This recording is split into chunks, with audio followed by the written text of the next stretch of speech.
En este momento tendremos el gran honor de contar con la intervención de nuestro segundo expositor externo, una persona que ha estado presente en el contexto nacional, específicamente en este tiempo de pandemia.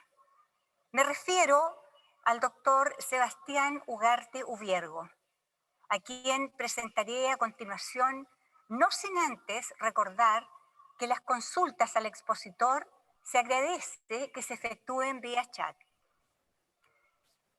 El doctor es director de la Unidad de Cuidados Intensivos en la Clínica Indisa y en el Hospital del Salvador, ambas ubicadas en la ciudad de Santiago de Chile.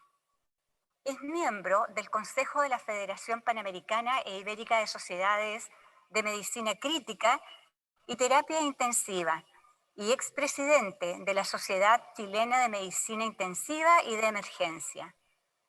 Fue socio activo de la Sociedad Chilena de Medicina Intensiva desde noviembre de 1998 hasta el 23 de julio del 2015, desempeñándose como presidente entre mayo de 2006 y noviembre de 2008. Y posteriormente ostentó el cargo de presidente del Comité Científico de la SOCHIMI entre abril del 2011 y diciembre de 2014. Desde diciembre de 2011 hasta el 2016, se desempeñó como presidente de la Federación Panamericana e Ibérica de Sociedades de Medicina Crítica y de Terapia Intensiva. Es autor de 12 capítulos de libros de medicina publicados en Chile, México y Colombia, 85 publicaciones científicas nacionales y 4 publicaciones científicas internacionales. Es un orador internacional extenso en toda América Latina, y estuvo en la facultad del 22º Congreso Anual de la Sociedad Europea de Medicina Intensiva de Portugal en 2008. Autor y coautor de varios títulos con el sello editorial Distribuna. El tema que nos ofrecerá el doctor Ugarte es Caminando hacia la post-pandemia. Doctor Ugarte, bienvenido, la audiencia es toda suya. Muchas gracias, un honor poder compartir con usted. Un atento saludo a Diana Martínez, representante del presidente internacional, por supuesto a Russell Cabrera, que me invitó, y un saludo muy especial al doctor Juan Antonio Rojo, quien es un gran profesional, fue mi profesor y un gran rotario. El tema que voy a hablar ahora es sobre esta perspectiva y los desafíos que implica la pospandemia. Si me permiten, les voy a compartir mi pantalla para poder apoyarme con algunas diapositivas.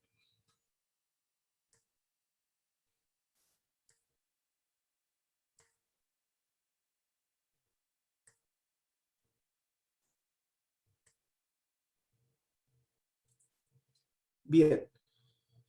Entonces, en primer lugar, aclarar que quien les habla es el doctor Sebastián Ugarte, que aparece ahí en la fotografía, no Parra, un gran imitador que hace mi representación en los canales de televisión, pero aclaro que soy yo. La verdad es que el tema que vamos a hablar es un tema en el que yo he estado involucrando, estudiando diferentes pandemias desde hace ya años, como cuando publicamos estas investigaciones en el año 2009 por la epidemia de influenza, el 2011 publicamos esto otro, y así seguimos publicando esto también en el 2011 con estudiosos de diferentes partes del mundo. Después estudiamos la emergencia del virus Zika, que aunque ustedes no lo crean, llegó primero a América por Chile, por Isla de Pascua. De ahí se propagó a Brasil. En esta pandemia hemos desarrollado múltiples investigaciones. Me ha tocado ser asesor de la Organización Mundial de la Salud y de la Organización Panamericana de la Salud, colaborar con las autoridades de gobierno y con el Colegio Médico. Y una de las cosas curiosas que les voy a comentar en nuestras investigaciones es este estudio que hicimos 8 años después de la epidemia de influenza, porque encontrábamos unos casos muy parecidos a gripe porcina, pero 8 años después, y como ustedes pueden ver, seguíamos encontrando H1N1 8 años después de la epidemia. Aquellos que se preguntan cuánto va a durar esto, si van a haber casos de coronavirus el próximo año o el que sigue. Esto fue realizado un tiempo después. Y ya era el periodo post-pandemia. ¿Y qué significa post-pandemia? Significaba que el virus de H1N1 que había causado la pandemia se había transformado en un virus habitual que continuaba circulando estacionalmente en todo el mundo. Entonces, sería muy posible, y esta es mi primera reflexión, que el SARS coronavirus 2 que causó esta pandemia, en el momento que pasemos a pospandemia, circule y cause enfermedades estacionalmente cada invierno. Este es el protagonista de nuestros desvelos y ella es la primera chilena contagiada que regresa a nuestro país con la enfermedad y cuando todavía no sabíamos cómo iba a funcionar esto. Vemos, por ejemplo, que comenzó la epidemia en Irán, y en Irán ustedes pueden ver algunos doctores sin mascarilla, otras personas con mascarilla. El ministro de Salud de Irán dando una conferencia sin mascarilla, tosiendo y cubriéndose con la mano mientras tose, cosa que no está recomendada. Y esto es el mismo ministro de Salud de Irán días después hospitalizado con coronavirus. Cuando llegó la epidemia a nuestro continente, Guayaquil, esta fue la situación en la provincia del Guayas, en Ecuador.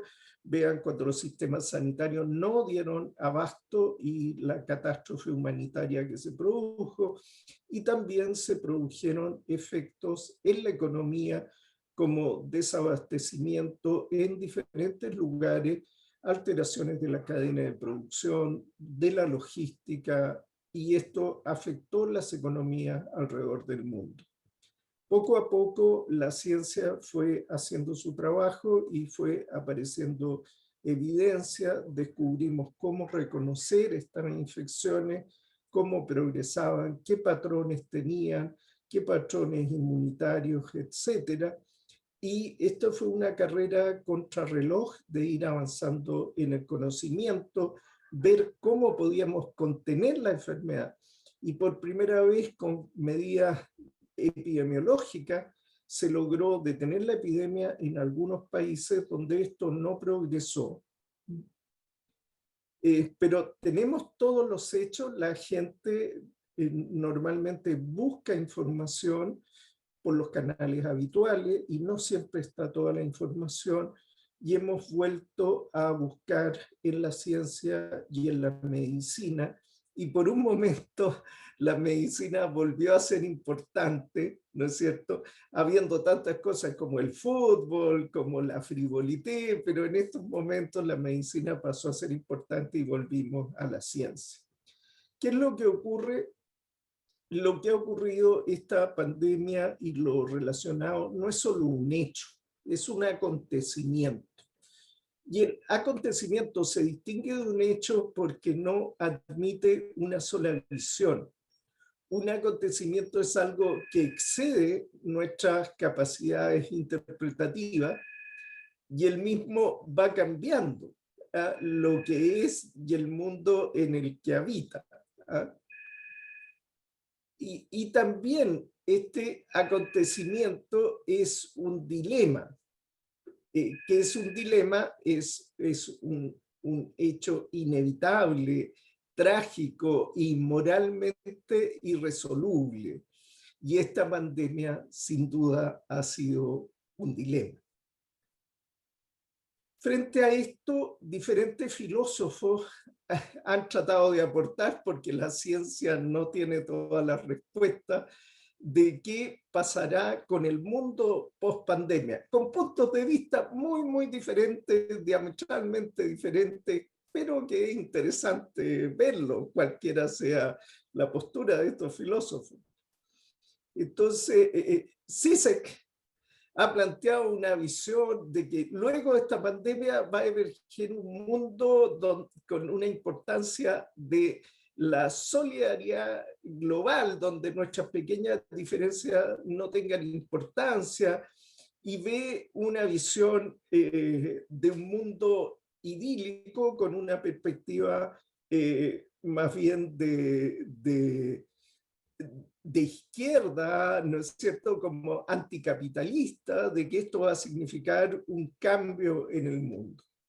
Chul Han, por el contrario, un filósofo que plantea con cierta dosis de escepticismo estos planteamientos, y dice: nada de eso sucederá.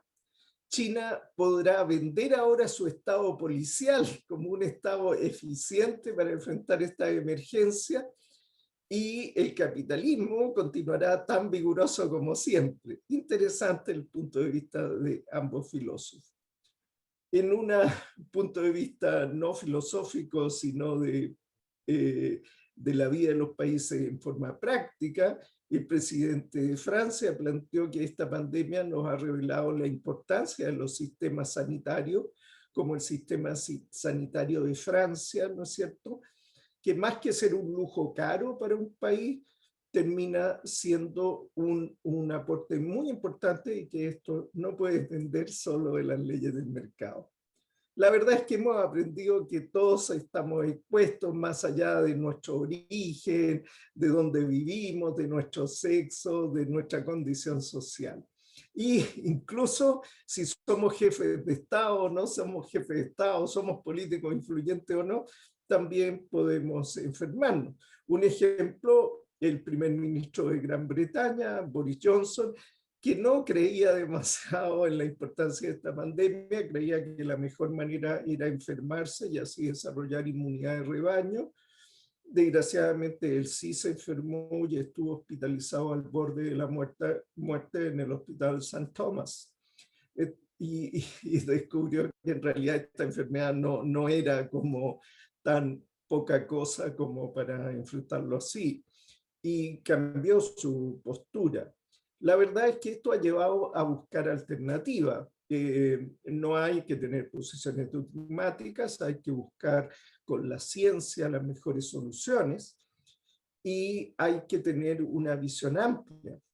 Sorprendentemente, los mayores desarrollos científicos no siempre vienen de los centros tradicionales, sino que no es raro que pequeños centros, ¿no es cierto?, como BioNTech, desarrolla una molécula de vacuna que luego es comprado por grandes centros. Entonces hay que estar abierto al desarrollo de la periferia de la investigación, porque las revistas de revisión por pares, los pares habitualmente tratamos de encontrar aquello que es convencional como lo correcto, y las nuevas ideas a veces ni siquiera pueden ser publicadas inicialmente.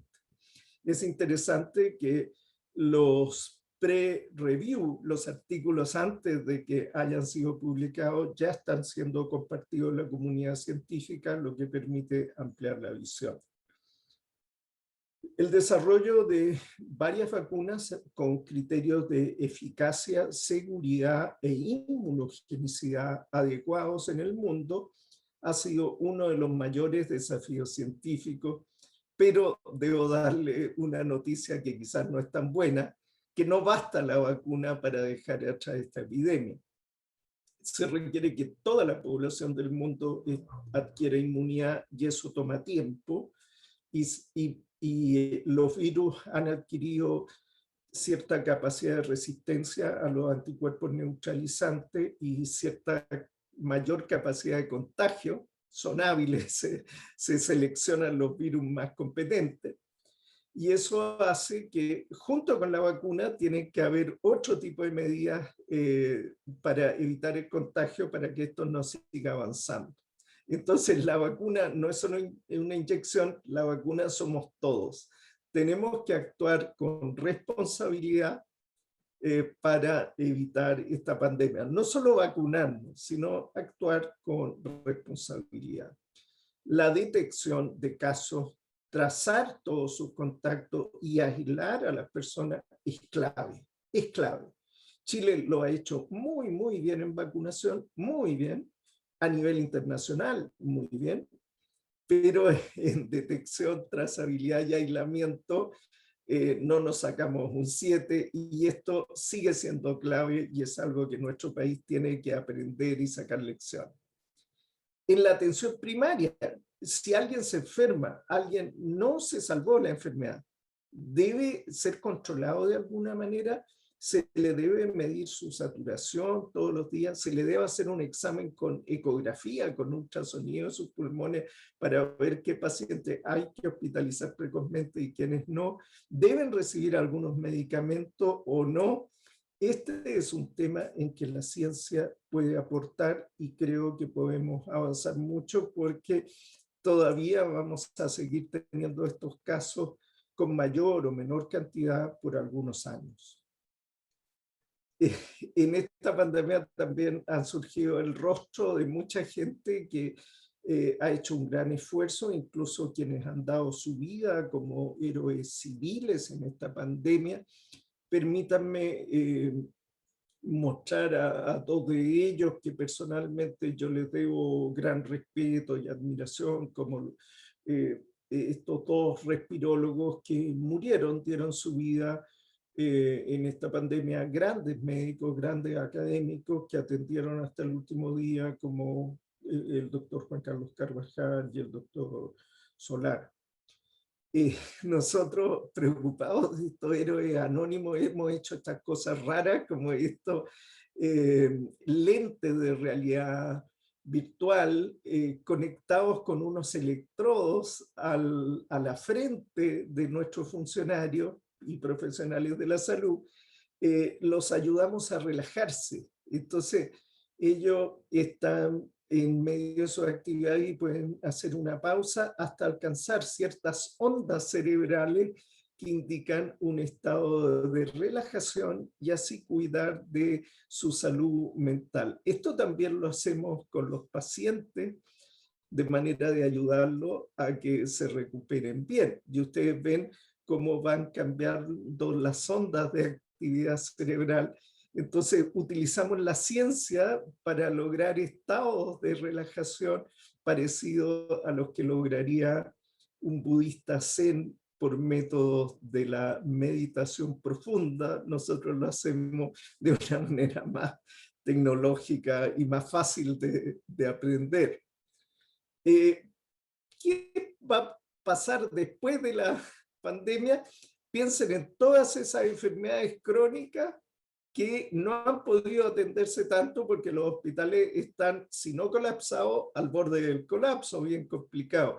Enfermedades crónicas, diabetes, infarto, que gente que antes consultaba con su enfermedad coronaria y se le daba tratamiento, ahora van a llegar probablemente con enfermedades más avanzadas. Nuestro país y los países del mundo tienen que estar preparados para la sindemia, para la epidemia de enfermedades crónicas agudizadas que vamos a deber atender en los próximos años. Otro problema, las personas que sobrevivieron al COVID y que, contrariamente a lo que uno piensa, no es que salgan y se acabó el problema. Hay que rehabilitarlo. Hay gente que queda con secuelas funcionales y que deben recuperarse. El concepto que se ha hablado en el mundo del long COVID, el COVID prolongado. Y ahí tenemos que comenzar la rehabilitación no solo cuando se vayan de alta, sino incluso dentro del hospital, acá con este cicloergómetro motorizado, le ayudamos a mover las piernas, incluso mientras el paciente ya está en ventilación mecánica todavía. Entonces esto va a ser más largo y la carga para los países va a ser importante. ¿Qué esfuerzos vamos a desarrollar en términos de rehabilitación de un porcentaje de pacientes que va a quedar con algún tipo de secuela? Y esto no puede quedar solo en manos de su familia. Una parte de la gente va a tener algunas dificultades por el síndrome de la cabaña. después de haber estado tanto tiempo encerrado, cuidándose, especialmente los adultos mayores, el tener que volver a salir, volver a hacer las cosas de siempre, no va a estar exento de cierto grado de angustia y de dificultades. Algunos hábitos van a cambiar, probablemente vamos a seguir usando mascarillas en invierno frente a cualquier síntoma respiratorio o al viajar en vagones llenos de gente en un tren, en el metro o en el bus o incluso en el avión.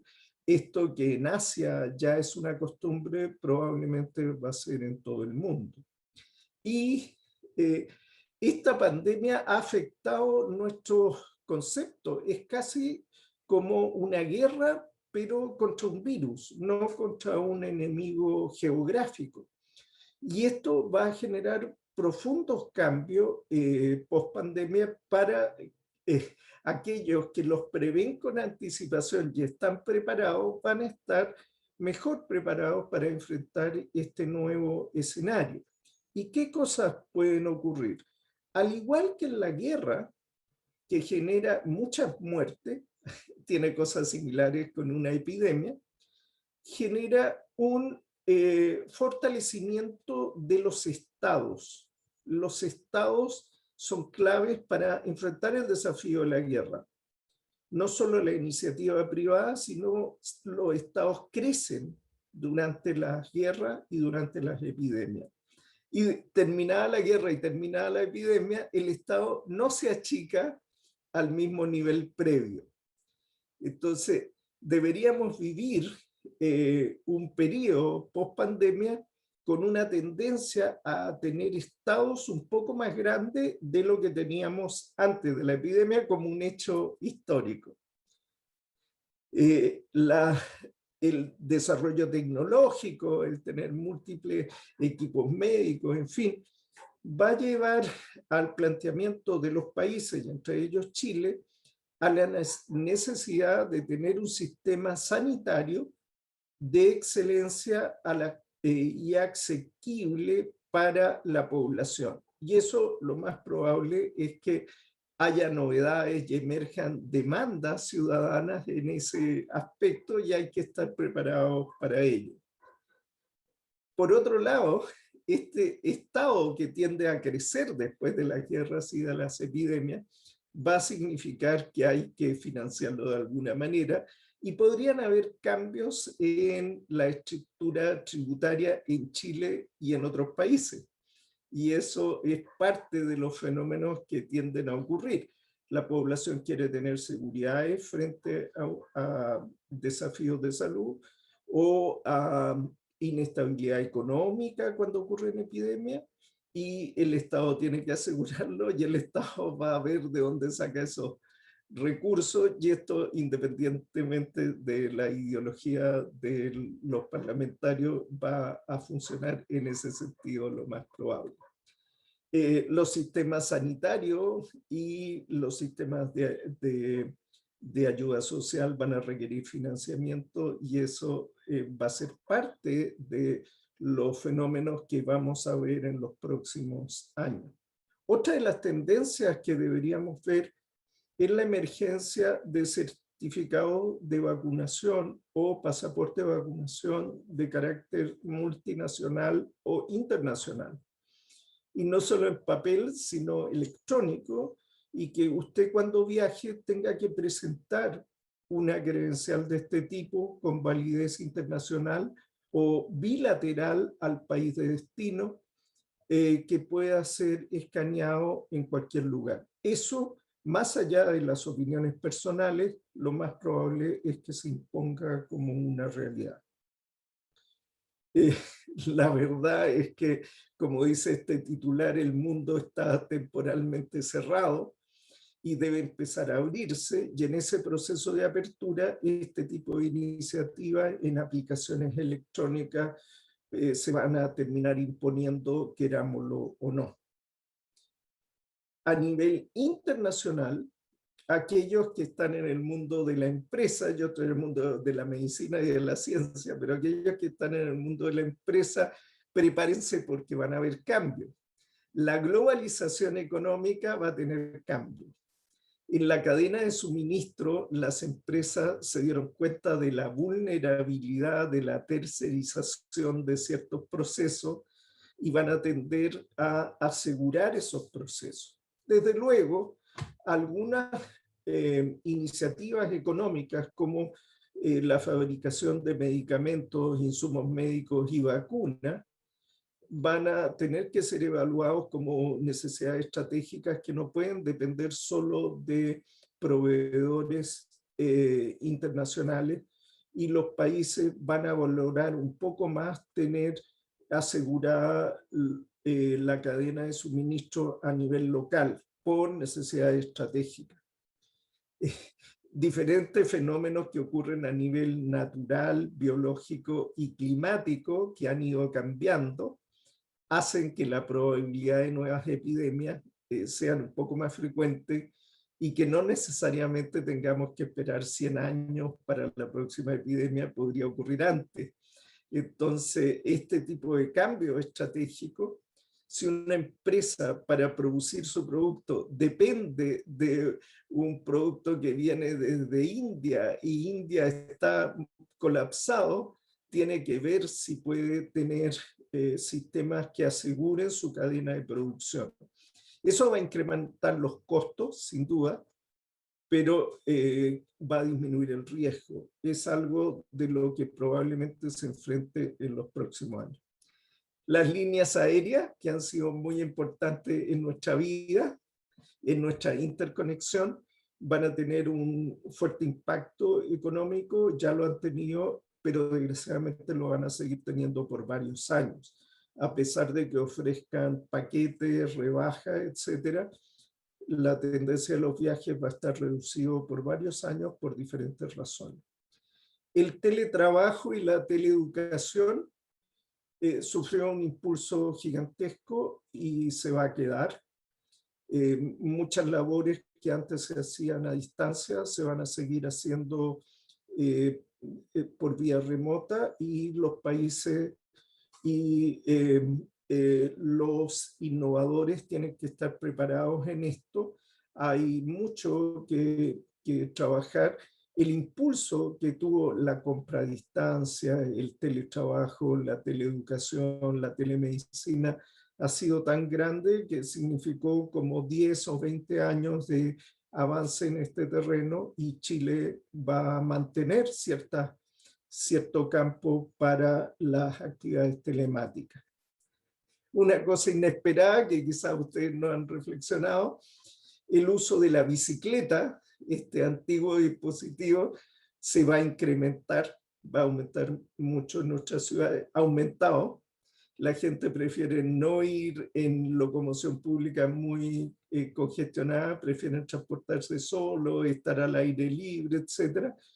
Y la cantidad de bicicletas en nuestras ciudades va a tener una tendencia al aumento, y en los planes de vías públicas hay que también considerarlo.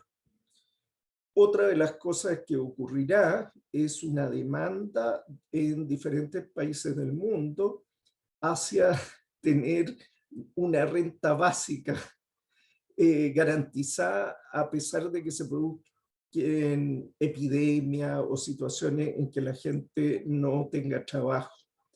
Esto que es curioso, pero lo más probable es que se enfrente esta tendencia en todos los países del mundo, y hay que estar preparados para cómo se aborda en un país con tantas limitaciones, con tantos problemas y necesidades que atender, este nuevo tipo de demandas emergentes que van a cobrar especial importancia durante la próxima década. Si uno no se prepara, las cosas lo sorprenden. ¿Ah?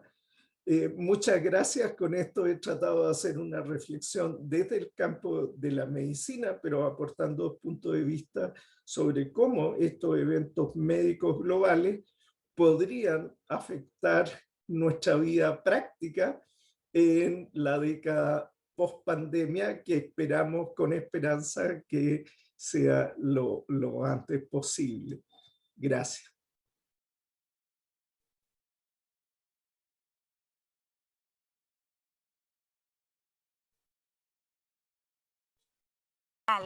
que ha estado presente en la primera línea, sirviendo a los demás en los momentos de mayor dificultades. Muchas gracias, doctor Ugarte. Ha llegado un número significativo de preguntas vía chat. Sin embargo, por tiempo del expositor y desarrollo de la conferencia, daremos lectura solamente a 3 de las primeras que llegaron. Agradezco a nuestro compañero rotario Russell Cabrera tenga bien formular las preguntas del chat. Russell, bienvenido, por favor. Este momento, este lugar es tuyo. Muchas gracias, Gloria. Tengan todos ustedes muy buenas tardes, ya ha pasado el mediodía. Queremos agradecer, tal como indica nuestra maestra de ceremonias, las preguntas que han formulado en esta mañana desde todo el distrito. La verdad, muchísimas consultas para nuestro invitado de honor, a quien agradecemos desde ya el haber participado en esta conferencia. Doctor, voy a partir con Raúl Torra de Mitrofquén. Dice lo siguiente: ¿cómo considera usted la respuesta del Estado chileno, específicamente de nuestro sistema de salud integrado en esta pandemia? Bueno, la respuesta del sistema de salud ha tenido cosas muy positivas. La integración del sistema público y privado en una sola red, muy positivo. El sistema centralizado de gestión de camas, muy positivo. La multiplicación de las camas de menos de 1.000 a más de 4.500 camas críticas, muy positiva. La vacunación masiva, que pone a Chile dentro de los 4 primeros lugares en el mundo en términos de vacunación, ha sido una cosa muy destacable. Pero sin duda, lo que se refiere a testeo, trazabilidad y aislamiento, reprobamos, ahí no nos sacamos un 7. El manejo de las cuarentenas tampoco ha sido muy buena, ahí con suerte nos da para un 4. Entonces Chile tiene cosas muy positivas y otras en que todavía podemos mejorar, para ser honestos.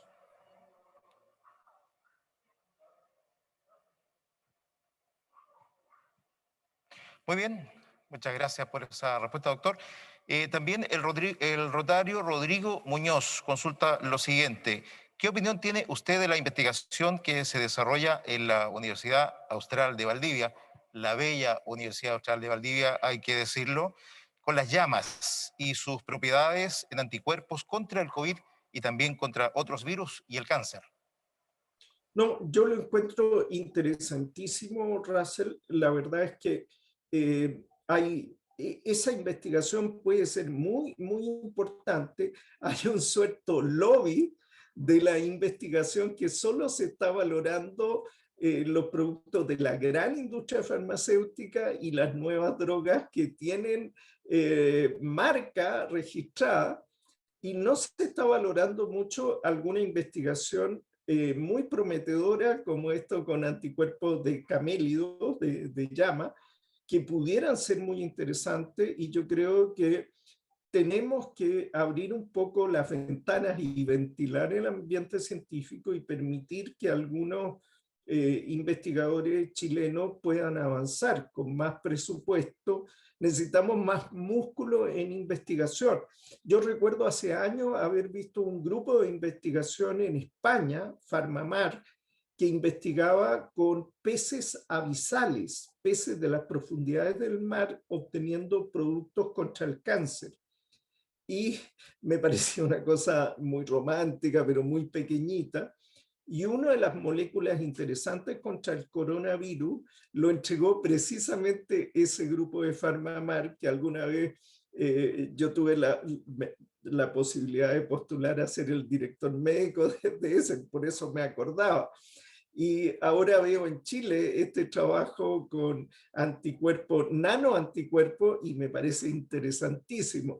Si tuvieran el financiamiento, Chile no Europa, es más difícil obtenerlo, pero si tuvieran el financiamiento, yo creo que el grupo de Valdivia podría dar una sorpresa a nivel mundial. La verdad es que quisiéramos hacer todas las preguntas que están incluidas en nuestro chat, pero el tiempo no lo permite. Pero hay una última consulta, doctor Ugarte. Viene de Rosy, del Rotary Club Villarrica. Dice lo siguiente: gran parte de nuestra población está vacunada con la vacuna Sinovac. ¿Sabe cuánto dura esta inmunidad aproximadamente? Es la idea de saber cuándo necesitaremos una nueva dosis. Bueno, es una muy buena pregunta. Antes de darle el pase con la pregunta, también quiero destacar hoy día la presencia del doctor Juan Antonio Rojo, desde Temuco, que está con nosotros. Ha dejado también un mensaje en el chat que no es una pregunta, pero sí nos cuenta que fue su profesor hace algunos años ahí en la capital de la 9ª región, y que también tuvo el tremendo honor de prenderle la encina rotaria ahí en la ciudad de Osorno en los años 90. Dejo también eso para que usted lo comente después de que pueda responder la consulta. Muchas gracias.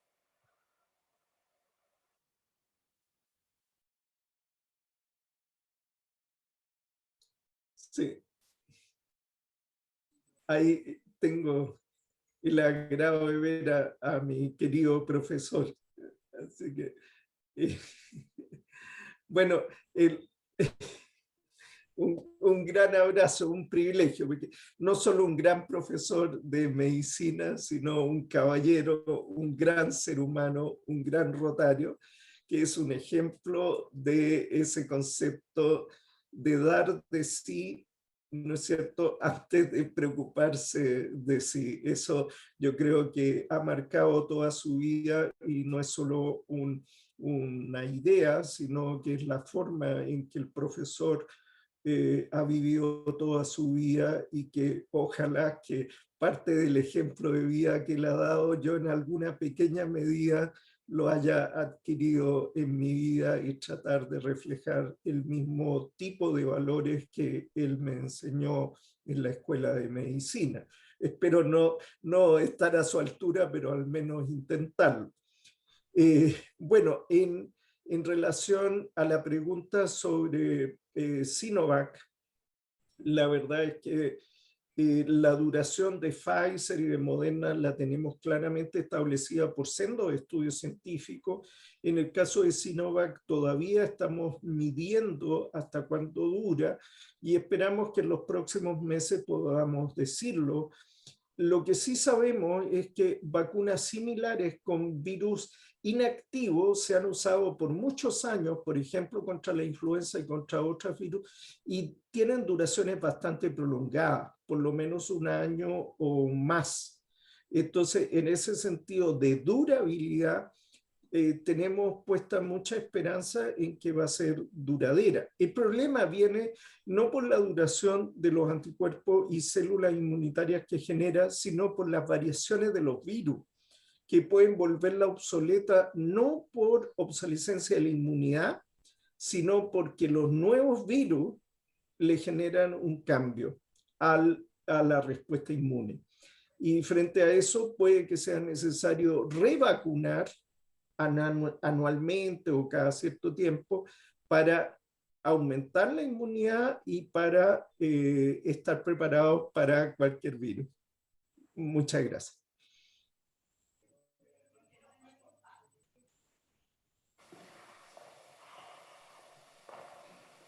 Reiteremos el aplauso entonces a este brillante profesional que nos ha acompañado en esta jornada, dejándonos grandes enseñanzas y reflexiones referente a este tema.